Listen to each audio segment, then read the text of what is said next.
మనిషి శరీరం అంత క్లిష్టమైంది వేరేది ఉండదు. ఎంత తెలుసుకున్నా కూడా ఏదో క్వశ్చన్ మార్క్ మిగులుతూనే ఉంటుంది. ఏదో కొత్త విషయం తెలుస్తూనే ఉంటుంది. కొన్ని విషయాలకు అసలు సంబంధమే ఉండదు. సమస్యను అధిగమించడానికి చేసే చిన్న చిన్న ప్రయత్నాలే మనల్ని ఆ సమస్య నుండి దూరం చేసేస్తాయి. దోమ కుట్టిన చోట డియోడ్రెంట్ను స్ప్రే చేసినట్లయితే దురద తగ్గుతుంది. నాలుకను మడిచి పళ్లకి వ్యతిరేకంగా పెట్టినట్లయితే తుమ్ముని ఆపవచ్చట.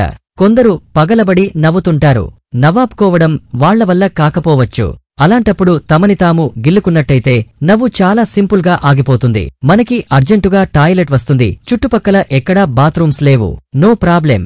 ఇప్పుడు మీరు చేయాల్సింది శృంగారం గురించి ఆలోచించడం. అలా చేస్తే మీకు వచ్చే టాయిలెట్ను ఎంతసేపు అయినా సరే ఆపుకోగలరు. కళ్ళు పెద్దగా తెరిచి కనురెప్పలు కదపడాన్ని కంట్రోల్ చేసుకోగలిగితే ఏడుపు రాకుండా చేయొచ్చు. పంటి నొప్పితో బాధపడేప్పుడు చిన్న ఐస్ ముక్క తీసుకుని బొటనవేలికి చూపుడు వేలికి మధ్య రుద్దినట్టయితే పంటినొప్పి నుండి ఉపశమనం లభిస్తుంది.